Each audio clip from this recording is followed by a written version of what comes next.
chapter is entitled Prahlad, the saintly son of Hiranyakashipu. I chose a verse that deals with the processes of devotional service.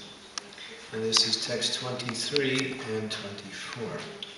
And Prahlad Maharaj speaks.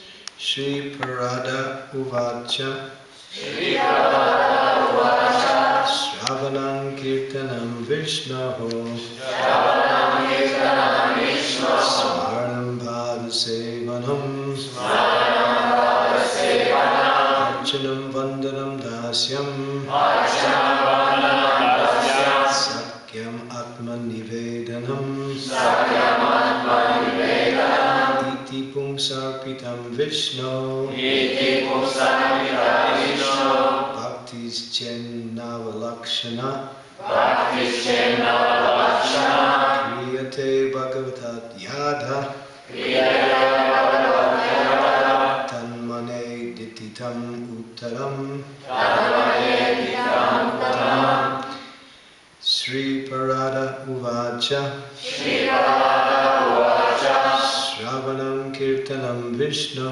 Shravanam Kirtanam Vishnu Smarnam Bhadasevanam Smarnam Bhadasevanam Archanam Vandanam Dasyam Archanam Vandanam Dasyam Sakyam Atma Nivedanam Sakyam Atma Nivedanam Iti Pumsarpita Vishnu Iti Pumsarpita Vishnu Bhaktis Chenavalakshana Bhaktis Chenavalakshana Kriyata Bhagavata Yadha Kriyata Bhagavata Yadha Tanmanye Dititam Uttamam. Tanmanye Dititam Uttamam. Chant.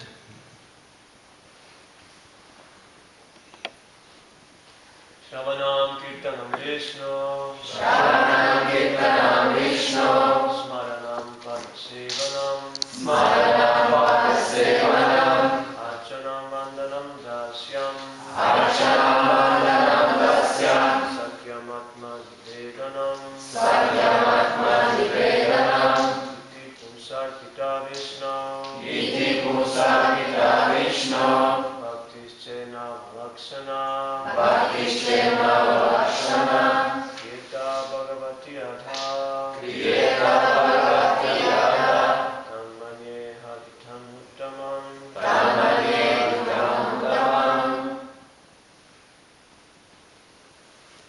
Shri Prahlada Uvacha Shri Prahlada Uvacha Shravanam Kirtanam Vishnu Shravanam Kirtanam Vishnu Smaranam Padasevanam Smaranam Padasevanam Archanam Vandanam Dasyam Archanam Vandanam Dasyam Sakyam Atma Nivedanam Sakyam Atma Nivedanam Iti Pumsarpita Vishnu Iti Pumsarpita Vishnu Bhaktis Chenavalakshana Bhaktis Chenavalakshana Kriyeta Bhagavati Yada Kriyata Bhagavati Yadha Tanmanye Dititam Uttamam Tanmanye Dititam Uttamam.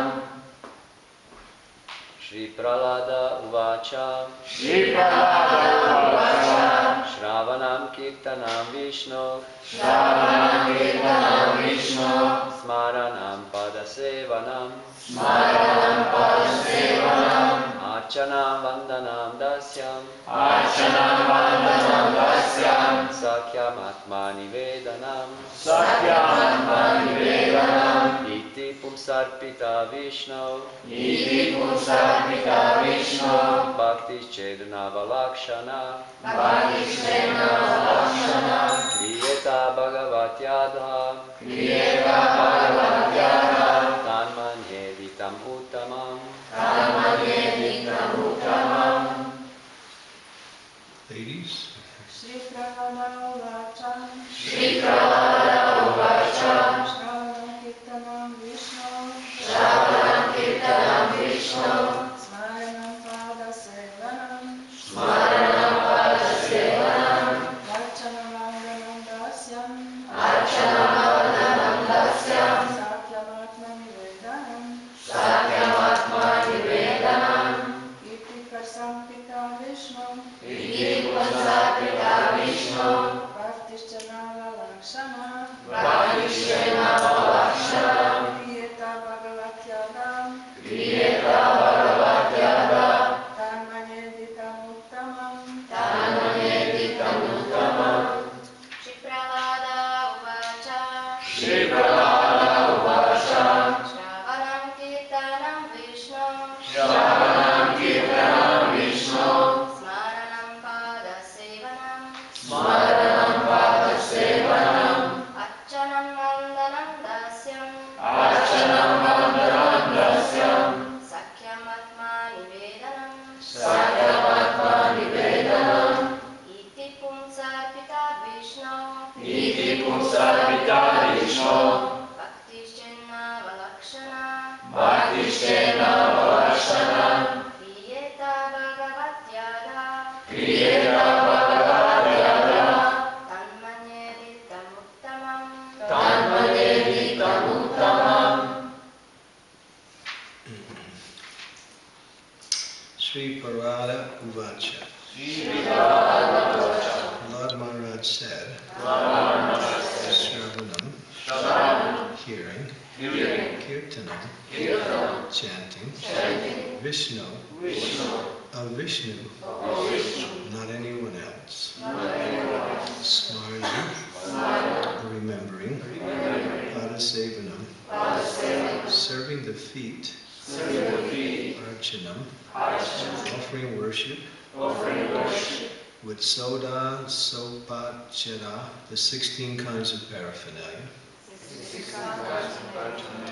Vandanam, offering prayers, Dasyam, becoming the servant, Sakyam, becoming the best friend, Atmanivedanam, surrendering everything, whatever one has, Iti, thus, Pumsam Arpita, offered by the devotee, Vishnu, unto Vishnu, not to anyone else. Bhakti, devotional service. Chet, if, Navalakshana, possessing 9 different processes. Creator, one should perform, Bhagavati, unto the personality of Godhead. Ada, directly or completely. Tat, that. Manye, I consider. Aditam, learning. Uttamam, topmost. Prahlad Maharaj said, hearing and chanting about the transcendental holy name, form, qualities, paraphernalia, and pastimes of Lord Vishnu, remembering them, serving the lotus feet of the Lord, offering the Lord respectful worship of 16 types of paraphernalia, offering prayers to the Lord, becoming his servant, considering the Lord to be one's best friend, and surrendering everything unto him. In other words, serving him with body, mind, and words. These 9 processes are accepted as pure devotional service. One who has dedicated his life to the service of Krishna through these 9 methods should be understood to be the topmost learned person, for he has acquired complete knowledge. Purport is 14 pages long, so we'll get to the point here. So, in this purport, Srila Prabhupada describes each of the 9 processes in detail. I'll mention a little bit about 2 of them. Before I do, it says here, the 9 different processes enunciated by Prahlad Maharaj, who learned them from Narada Muni, may not all be required for the execution of devotional service. If a devotee performs only one of these 9 without deviation, he can attain the mercy of the Supreme Personality of Godhead. Sometimes it is found that when one performs one of the processes, other processes are mixed with it. This is not improper for a devotee. When a devotee executes any one of the 9 processes, lakshana, this is sufficient. The other 8 processes are included. Now let us discuss these 9 different processes. And Prabhupada begins with hearing. Hearing of the holy name of the Lord is the beginning of devotional service. Although any of the 9 processes is sufficient, in chronological order, the hearing of the holy name of the Lord is the beginning. Indeed, it is essential, as enunciated by Sri Chaitanya Mahaprabhu, Chaito, Darpana Marjana. By chanting the holy name of the Lord, one is cleansed of all material conceptions of life, which are due to the dirty modes of material nature. When the dirt is cleansed from the core of the heart, one can realize the form of the Supreme Personality of Godhead, Ishvara Parama Krishna Satchit Ananda Vigraha. Thus, by hearing the holy name of the Lord, one comes to the platform of understanding the personal form of the Lord. Kirtana. The hearing of the holy name has been described above. Now let us try to understand the chanting of the holy name, which is the second item in the consecutive order. It is recommended that such chanting be performed very loudly. In Srimad Bhagavatam, Narada Muni says that without shame he began traveling all over the world, chanting the holy name of the Lord. Similarly, Lord Chaitanya has advised, Trinadapi Sunichena Tayorapi Suhishnuna Aninadana Kirtaniya Sadhanaye. A devotee can very peacefully chant the holy name of the Lord by behaving more humbly than the grass, being tolerant like a tree, and offering respects to everyone, without expecting honor from anyone else. Such qualifications make it easy to chant the holy name of the Lord. Make it easier to chant the holy name of the Lord. The process of transcendental chanting can be easily performed by anyone, even if one is physically unfit, classified lower than others, devoid of material qualifications, and not at all elevated in terms of pious activities. Chanting of the holy name is beneficial.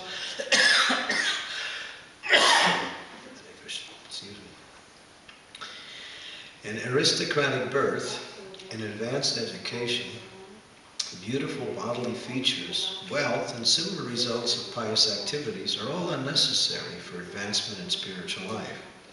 For one can very easily advance simply by chanting the holy name. It is understood from the authoritative source of Vedic literature that especially in this age, Kali Yuga, people are generally short-living, extremely bad in their habits, and inclined to accept methods of devotional service that are not bona fide. Moreover, they are always disturbed by material conditions, and they are mostly unfortunate. Under the circumstances, the performance of other processes such as yajna, dana, tapa, and kriya, sacrifice, charity, and so on, are not at all possible. Therefore, it is recommended Hare Nama, Hare Nama, Hare Nama, Eva Kevalam, Lo Naste, Naste, Naste, Gatir Anyata. In this age of quarrel and hypocrisy, that's the age we live in, the only means of deliverance is the chanting of the holy name of the Lord. There is no other way, there is no other way, there is no other way. Simply by chanting the holy name of the Lord, one advances perfectly in spiritual life. This is the best process for success in life. In other ages, the chanting of the holy name is equally powerful, but especially in this age, Kali Yuga, it is most powerful. Kirtana eva Krishnasya mukta sangha param vajet. Simply by chanting the holy name of Krishna, one is liberated and returns home back to Radha.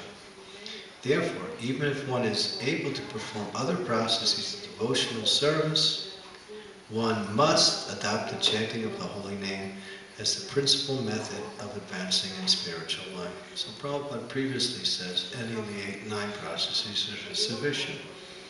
So you can do any one. But now here, in the same purport he says, but one must adopt the chanting of the holy name as the principal method of advancing in spiritual life. So there has to be, and the holy name has to be there as the feature and one can adopt any of the other 8 processes. And so, although people take that statement that Prabhupada mentioned earlier and say that this is nice, I can just do deity worship, I don't have to chant. I could just, do what we call, offer prayers, I don't have to chant. But then it's clarified here, and it's also mentioned in the Chaitanya Bhagavat, and that in this age one must chant the holy names of the Lord as the means for self-realization. Whether the name is any name of God is sufficient, but the name of Krishna is supreme, and what we say completely, the complete name of Krishna. All the other names of the Lord are on different levels of spiritual potency. There are 2 types of names. There are the secondary names, and there are the primary names. As mentioned in the Shastras, one must chant the primary names of the Lord. That is, those names that describe his name, fame, forms, and qualities. Not those names that indicate his activities as the creator, maintainer, destroyer, or all-pervading existing, such as Ishvara, or God, or Brahman, or Param Brahman. In other words, his functionary names are not considered to be names that are chanted, but his names that are describing his qualities, like Govinda, Gopal, and Yasomati Nandana, these are primary names. But in this age, although there are so many primary names of the Lord, it's mentioned by the acharyas that we follow the path given by Lord Chaitanya. So in this age, Lord Chaitanya taught us to chant the Hare Krishna Mahamantra. Hare Krishna, Krishna Krishna, Hare Hare, Hare Rama, Rama Rama, Hare Hare. Yagnai Sankirtanai Prayai Yajantihi Sametasa. Those who are very sharp and intelligent should adopt this process of chanting the holy names of the Lord. Nice point. One who has good intelligence will adopt the process. The word is sumedasa. Medasa means intelligence, and su means good. And there's another word called alpa. Alpa means small or meager, and it's probably used filled up with cow dung. The brain is filled up with cow dung, then it's considered to be alpa medasa. That means one doesn't have any understanding what is valuable in life. What is valuable in life. So one who has good intelligence, sumedasa, the Prabhupada says very sharp, excuse me, then they will adopt this chanting. One should not, however, manufacture different types of chanting. Hare Krishna, Hare Ram, Govinda, Hare, Ram Sham, Sham Ram. There is, what is that? What is it? Hare Krishna, Sri Krishna, Nityananda, Hare Krishna, Ram Sham, Radhe Sham. Radhe Sham, Hare Krishna, Hare Ram, something like that. Hare Krishna, Hare Rama, Nitai Gaur, Radha Shyam. Nitai Gaur, Radhe Sham,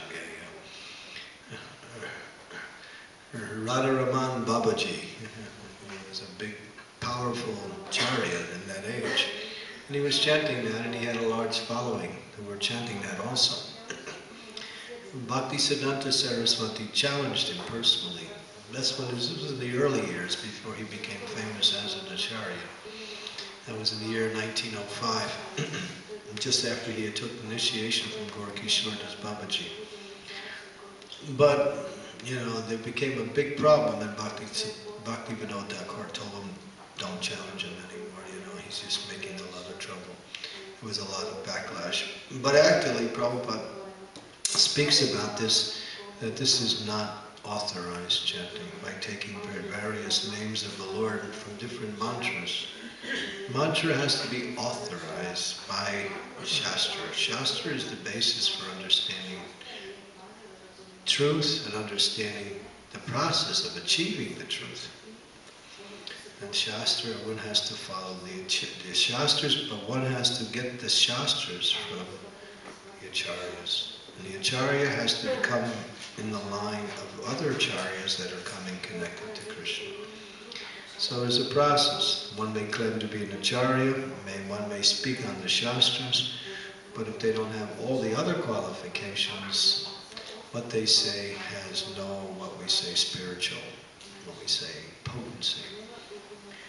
So the potency comes when you connect. You can have a lot of wires hanging down, but that wire that's connected to the electrical source will give you the power you need. Other wires look like they can do something, but if they're not connected, they may look like just like the original wire, but without having the connection, it won't give you any power at all. Same with the holy name. There are so many ways to chant different names of God, which also include the Hare Krishna chant in it, or what we say, the names Hare Krishna and Hare Ram.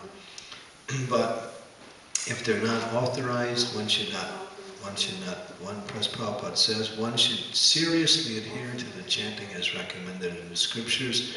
Hare Krishna, Krishna Krishna, Hare Hare, Hare Rama, Rama Rama, Hare Hare. And Prabhupada goes on to describe one should be careful to avoid 10 offenses. From Sanat Kumara, there's a thing called Sanat Kumara Samhita. It is understood that even if a person is a severe offender in many ways, he can be freed from offensive life if he takes shelter of the holy name. Indeed, even if a human being is no better than a two-legged animal, he will be liberated if he takes shelter of the holy name. One should therefore be very careful not to commit offenses at the lotus feet of the Lord's holy name. So, therefore, the chanting is very powerful, but in the beginning stage we chant with offense. We're not fully, what we say, following these 10, or what we say, 10 plus 1 regulative principles for avoiding offenses. And here Prabhupada mentions them. He says, 1, to blaspheme of a devotee, especially a devotee engaged in broadcasting the glories of the holy name. So this is called Hasti Aparad. Hasti means elephant, and if you have a nice garden, and you put some flowers, and you cultivate the soil, and you make sure the weeds are not there, but then you let an elephant into your garden. Finished. No garden. So therefore, as one is carefully cultivating the process of devotional service by chanting the holy name, one must strictly avoid criticizing Vaishnavas. And it says here, especially those who have dedicated their lives to preaching the glories of the Lord. The Lord doesn't tolerate such blasphemy or criticism of his devotees. One should avoid criticizing any devotee, even what we say, a new devotee. One should avoid that mentality altogether. One should show compassion to others and not find fault with others if there's some discrepancy. One should try to elevate one. One should be more like a friend rather than one who is finding fault. It's easy to find fault. It's natural to find fault in Kali Yuga, because in this age there are a lot of faults, and people do have faults.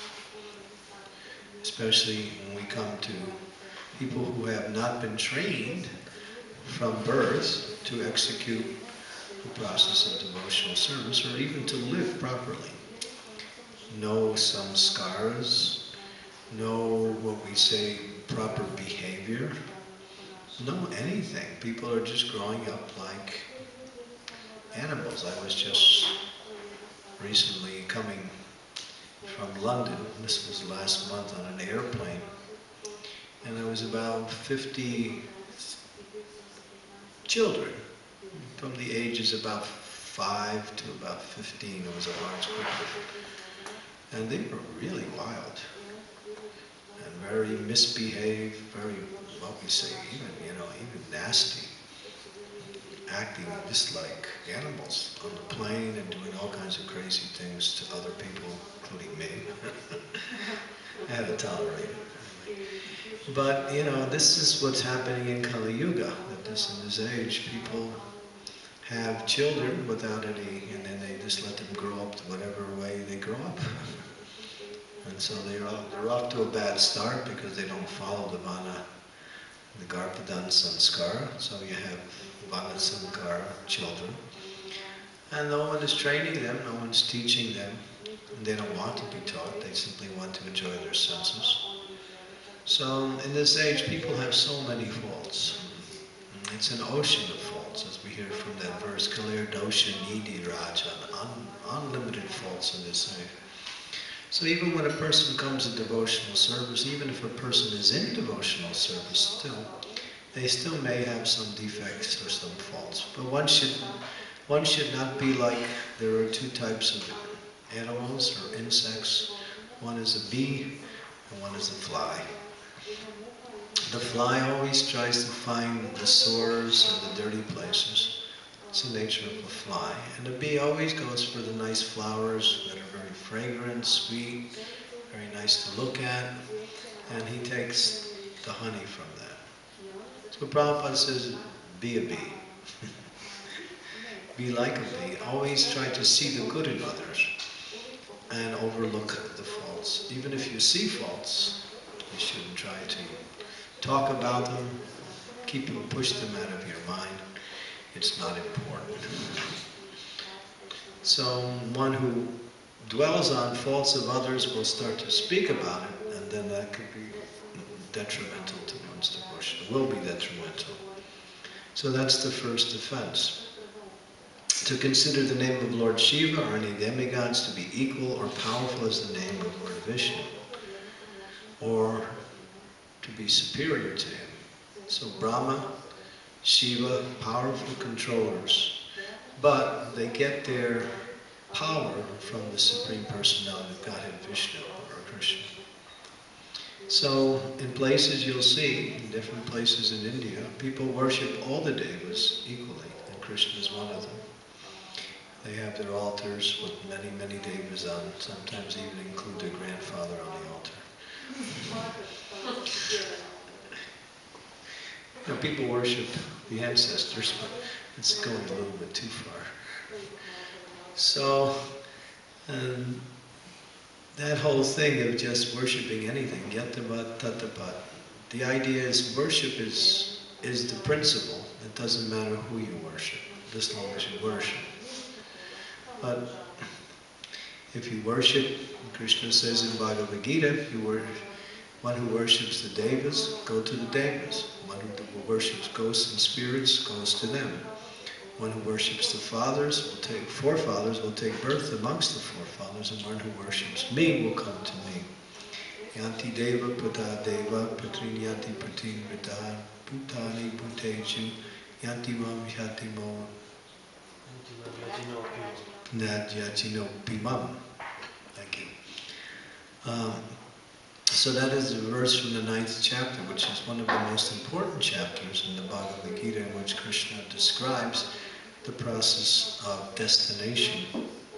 So one has to worship the Supreme Personality, one has to know. So in the Srimad Bhagavatam, there is a listing of all the incarnations and manifestations of the Supreme. And then after all of that is done, with nice descriptions and about their mission and everything, it says, Ete cham sankalam pumsam Krishna's tu Bhagavan Swayam. That Krishna, all these incarnations are plenary portions, or portions of the plenary portion, but Krishna is the Supreme Personality of Godhead. So people sometimes worship everything, but one should worship. In our process, we are worshiping Krishna. Krishna manifests himself as Ram, or Nrsingadev, and of course Lord Chaitanya, Sri Krishna Chaitanya Radha Krishna Noyanya. He is Radharani and Krishna in one. So that is also worship of Krishna, to worship Chaitanya Mahaprabhu. But one should worship the Supreme Personality of Godhead and nothing less. And not consider powerful devas such as Shiva and Brahma. Shiva is very powerful. Shiva is very powerful. Sometimes he's considered the father of all living entities because he's the second super soul. But still, people worship Shiva, Brahma, Ganesh, and others. Why? They generally worship for what? Material gain, yes. And material gain comes automatically by one's karma. One doesn't have to worship that. You'll get whatever you deserve. No need for worship. So, that is the second offense. Be careful. The third is to disobey or to minimize the instructions of the spiritual master, or to consider the spiritual master to be an ordinary person. 4 is to blaspheme Vedic literatures or literatures in pursuance of the Vedic versions.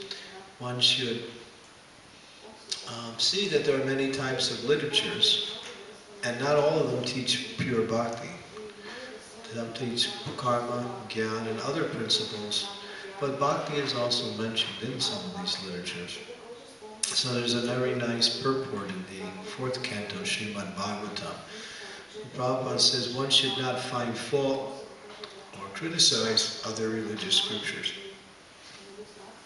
Although they may not deal with pure devotional service, still they should be respected because there are different kinds of people who are at different levels of practice, and these scriptures are meant for them. And this process of pure devotional service is the highest of all spiritual processes. Many times devotees in Krishna consciousness are not performing bhakti. We're performing something else. We haven't reached the stage of bhakti yet. What is the stage of bhakti? That one desires no results, no gain for whatever one does. As long as there's desire for fruit or results, we are still under the influence of karma. That's karma mishra bhakti. And if we're still trying to be, what we say, free from material miseries or become liberated, that is jnana mishra bhakti. That's a mixture. Pure bhakti is when one serves Krishna for the pleasure of Krishna. That's the essence of bhakti. Any personal motivation or gain mixes pure bhakti in. So Prabhupada's given us the process, but he knows that many of us haven't reached the stage yet. So gradually, and how do we reach that stage? By purifying the heart through the chanting of the holy names. And this is the process. And then we can come to the stage of associating with Krishna through the chanting of the holy name and actually wanting to please Krishna as our only goal in life. Because wanting to please Krishna means that is the perfection of one's existence. When Krishna is pleased, everyone benefits, especially the person who performs the activity that is pleasing to Krishna. So that's the essence of devotional service. And when we chant the holy names of the Lord, this pleases the Lord very much. So one should chant the holy names of the Lord as the foremost of all processes of devotional service. Okay, so I'm going through these 9, 10 offenses, and then at the end you can ask any questions if you like. Number 5 is to comment that the glories of the holy name of the Lord are exaggerated. It says that when you chant the Hare Krishna Maha Mantra, you can be freed from all material desires, you can realize Krishna, you can come to the highest stage of pure devotional service, realizing Krishna's pastimes in Sri Vrindavan Dham. Some commentators and others, Jai Shri Sri Radha Kunja Vihari Ji Ki Jai, Shri Shri Gaur Nitai Ki Jai. Some commentators say that all these statements in the Vedas are simply exaggerations, simply to get you to chant the holy names. They use the word hyperbole. Hyperbole means something that is way beyond what it actually means. It's more like an exaggeration or unnecessary eulogy of something. But actually, the statements in the Vedas are what we say understatements, not overstatements. The glories of the Lord's holy name cannot be enunciated in words by anyone, because Krishna's name is Krishna. Krishna's name is Krishna. There's no difference. Therefore, one should not think that these statements in the scriptures are exaggerations. One may start to think like that because after many years of chanting, one may not experience what the scriptures are saying. But that is not the fault of the name, nor does it make the name any less. It's simply, we have to simply purify our consciousness to experience the qualities or the power of Krishna's holy name. In fact, to interpret the holy name in a deviant way, or to compare it with something in the material world, the chanting of the holy name is like going to a nice party. Or you can compare it to anything. There was one personality who was around during the time of Prabhupada. He was the hero of the younger generation at the time in the 1960s and the 1970s. His name was Allen Ginsberg. And he met Prabhupada. He was one of the first persons to meet Prabhupada when Prabhupada was there. And he was chanting the Hare Krishna mantra because he had gone to India and learned the mantra. But he was chanting so many other songs. But he was thinking, and he also said, that all the chantings are nice and they're all the same. He was chanting songs and other things also. And he would blend the chanting of the Hare Krishna. But Prabhupada, made clear that, all these other things are not equal to or even greater than the chanting of the holy names of the Lord. So one should not interpret it. The chanting of the holy name is like, and whatever you put after it, you can put anything like that. A nice bath in the ocean or something. But whatever you do, it's always offensive because the holy name is Krishna himself. It cannot be interpreted. The next one, Namnad Hi Vahamnamnad Papa Buddhi. The next one is to commit sinful activities on the strength of the chanting of the holy name. What is that? Well, now I have the formula. I can do some illicit sex, I can do some intoxication, I can do something else, and I can chant Hare Krishna, and then the reactions of my activities will be destroyed, nullified. And that is cheating, and one cannot cheat Krishna. And therefore, although Krishna's name is very merciful, Krishna can withdraw his mercy. And even though one is chanting, one will not get the benefit of the chanting. In 1975, a very charismatic personality, along with at least 50 of his disciples, joined the Hare Krishna movement. His name was Siddha Sarup. He's still around. He preaches somewhere in the South Pacific, I think. Large following. They all came. Many of them got initiated. But he was very charismatic, and he still had that mood of being a guru, even though Prabhupada was around. So after a while he broke away from Prabhupada, and many of his followers came with him. Some stayed with Prabhupada and some came with him. And he was chanting the Hare Krishna Mahamantra, but he was smoking marijuana at the same time. And so, that was their program. He never gave up chanting, but he added a little flavor to it.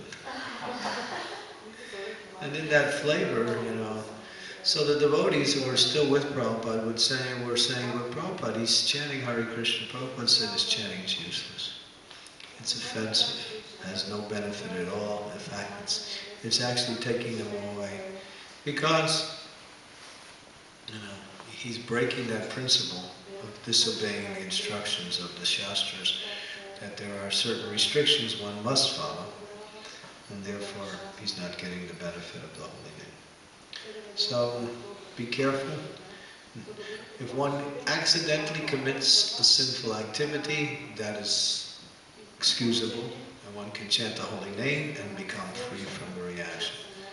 But with intention, if one is thinking intentionally, I'll do this, and then because of that I can chant, and then my reactions will be mitigated and everything will be okay. No. So that cannot be done. To compare the chanting of the holy name to pious activities. Well, you do your puja, he does his rata, he does his mantra, I do mine, it's all the same. This you find also from many people from India. They have their methods of worship and they think, well, you have yours, we have ours, that's nice. So if one considers these other activities to be equal to or greater than the chanting of the holy name, then it's another type of offense. It's called karma kanda. To instruct the glories of the holy name to persons who have no understanding of the chanting of the holy name. So this is an interesting one. When one preaches or one speaks about the holy name, one should keep it very simple for new people and not try to get into the glories, the higher glories of the holy name.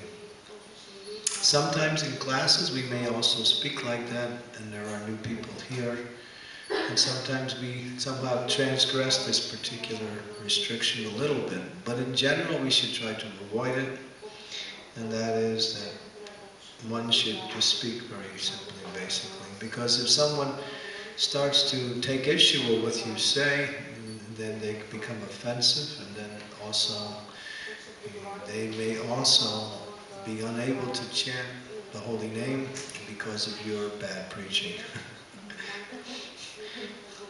Because therefore we should be very sensitive how to instruct people in chanting the holy name. The last one, number 10, not to awaken transcendental attachments for the chanting of the holy name, even after hearing so many instructions from the guru, from the scriptures, still one is attached to the materialistic life. I think devotees may also fall into that. They stay on the bodily platform and chant the Hare Krishna Maha Mantra, but they're still desiring sense gratification. And therefore it becomes difficult to continue to chant the holy names of the Lord. This is called the offense of I and mine, or the idea that I'm this body, and the things in relationship to this body are also mine. And one continues in that mentality, and therefore the holy name restricts its mercy. So one has to grow in the process of devotional service and give up sense gratification. It's a gradual process, but one should always be moving in the right direction, or forward, gradually detaching. Sometimes we find a devotee will be very much attached to a particular type of sense gratification and will not give it up. They'll even pray to the Lord, please don't take this away from me. I need it like that. But then therefore one's progress will be very slow and practically nil. The process of chanting the holy name uproots all the sinful activities and material desires in the heart. And gradually one is meant to come to the platform of pure consciousness. And so one should not try to hold on or to somehow or other, year after year, stay in the same place they are. We have to make advancement. If you don't know how to make advancement, what do? You associate with senior devotees, and you get that association and inspiration. And that's the most powerful way to make advancement. We can follow the process, but we may not be able to get the mercy of the process unless we really come in association with elevated and senior devotees. It's very important. So, okay. And Prabhupada said there's no other way to atone for any of these offenses. It's therefore that recommend that the offender at the feet of the holy name continue to chant the holy name of the Lord 24 hours a day. So how do you get rid of the offenses? Chant the holy names. The holy name can relieve the offenses to the holy name. The holy name can relieve the offenses to the deity. The holy name can relieve the offenses to the Dham. But the holy name cannot relieve the offenses to Vaishnavas. So the holy name can relieve all kinds of offenses except Vaishnava. That requires extra activity, endeavor. So, but chant the holy names of the Lord. And the last offense, or sometimes we say the 11th offense, is to chant inattentively. Now, Srila Bhaktivinoda Thakur mentions that inattentive chanting leads to all other offenses. He says if you want to be free from the tendency to commit other offenses, chant attentively. So he recommends that if you want to make progress in devotional service, this is what you should work on, attentive chanting. In kirtan, and particularly in japa, learn how to hear nicely. And this will be the workshop that will try to say something and how to prove the quality of our chanting. There's never too much to be said about the quality of our chanting, how to improve it. We can all improve our chanting.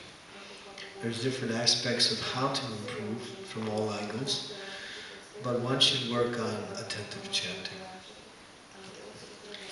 And there's 3 ways to be inattentive. 1, to think of other things while you're chanting. 2, to have no enthusiasm for chanting. And 3, to be chanting in a very sleepy consciousness.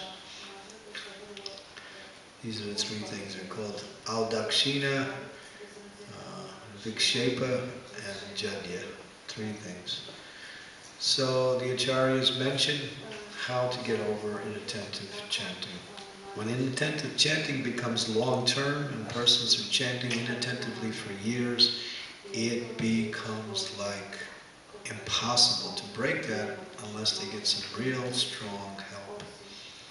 Because inattentive chanting will somehow or other etch itself in the mind and one cannot get away from that mood. It takes a lot. So when you start seeing yourself becoming inattentive immediately, don't allow it to go on. Don't become lazy when it comes to trying to increase the quality of your attention. I know one devotee, he's in Mayapur, he teaches techniques how to break inattentive chanting. And he's told me that some devotees have been chanting inattentively for 10, 12, 15 years. And so it's so hard to break that. It's like, you've seen these records, these. That's before we had CDs and MP3s, we had cassettes, and before cassettes we had, put the needle on the record. Maybe that was before your time. Us old fogies, we know all about that. And anyway, but sometimes when the needle gets stuck in a groove, it doesn't move, and the same thing is going over, like that.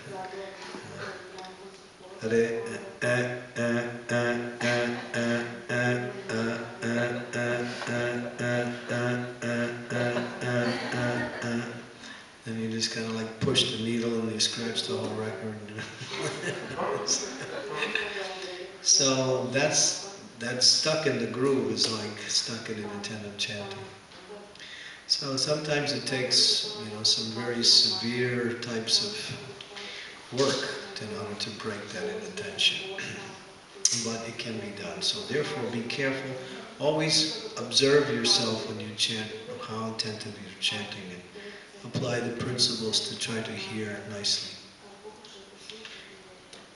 And attentive chanting is the key to the spiritual progress.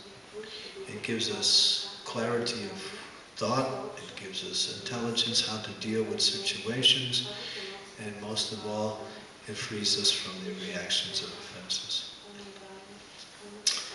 Okay, Prabhupada goes on more and more and speaks a little bit here about the holy name. But, he says here, this is interesting. One should be very humble and meek to offer one's desires and chant prayers composed in glorification of the holy name. So he says this is a way to increase the one quality, is that such prayers as Ayi Mukta Kular Upasyanam Manam Nivrittatasya Upagiyamanam. Two prayers. One is from the Bhagavatam, the other one is the first verse in the Rupa Goswami's, what is it? Nalamrita. The prayers, the 8 prayers in glorification of the Lord by Srila Rupa Goswami. One should chant such prayers to become free from the offenses at the lotus feet of the holy names. So these 2 prayers. I remember Satchidananda Maharaj writes that in that book, Devotional Ocean, of Nectar of Devotional Ocean. Yeah, that's what I said. So many different ways. I made up my own mantra. The point is that in that book he mentions these 2 prayers as ways to accompany the chanting of the holy name. Chant them before, like for instance, every morning we chant the 6 Shastakam prayers. That is very,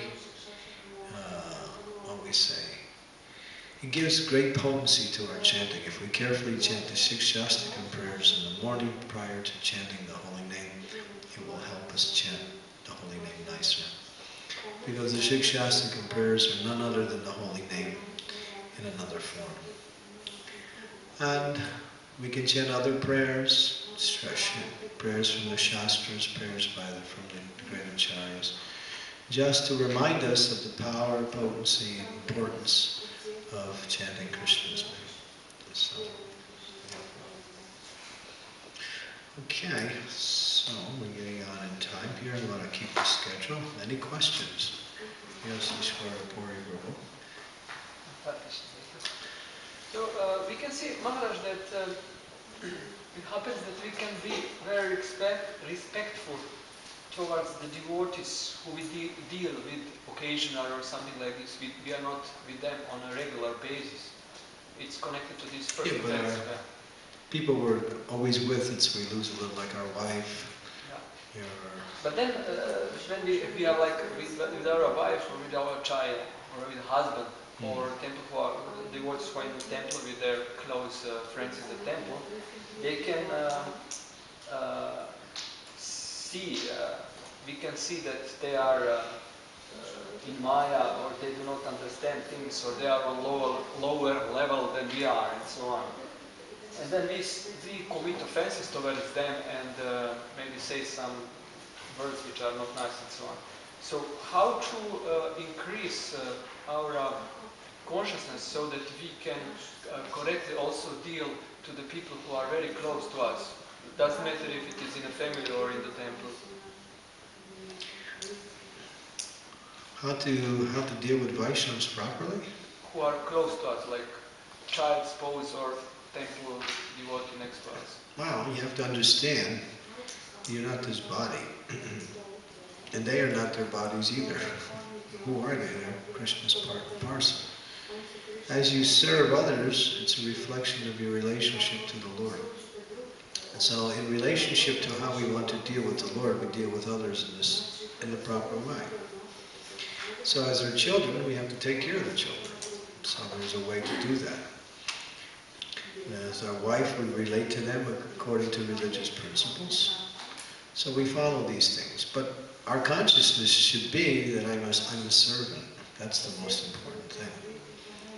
If we consider ourselves master in whatever position we have, we will see others as our servant, either for our instructions or for our, getting something from them.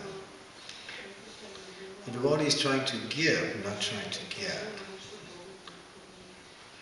I know, like there's an expectation in family life where the wife has to do her part and the husband has to do his part. The child also plays a part in some way. And if one is not playing the other person might feel a little bit, slighted. But that can be worked out in the proper way and without becoming offensive or without becoming, what we say, insensitive to other people's feelings and needs.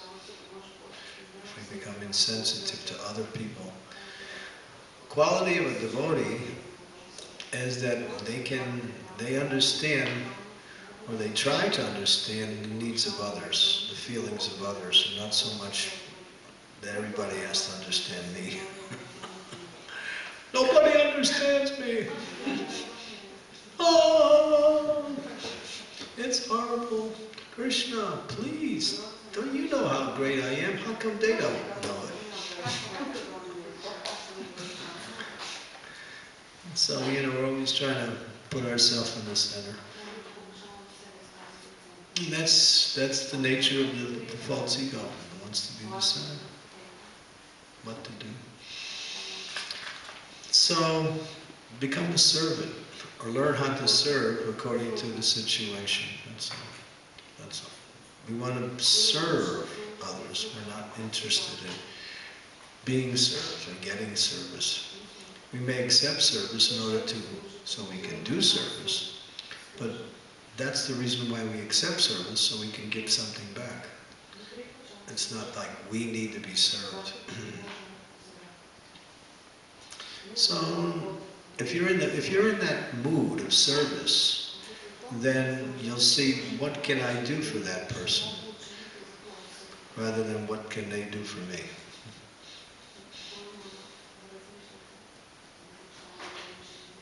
That should be the mood.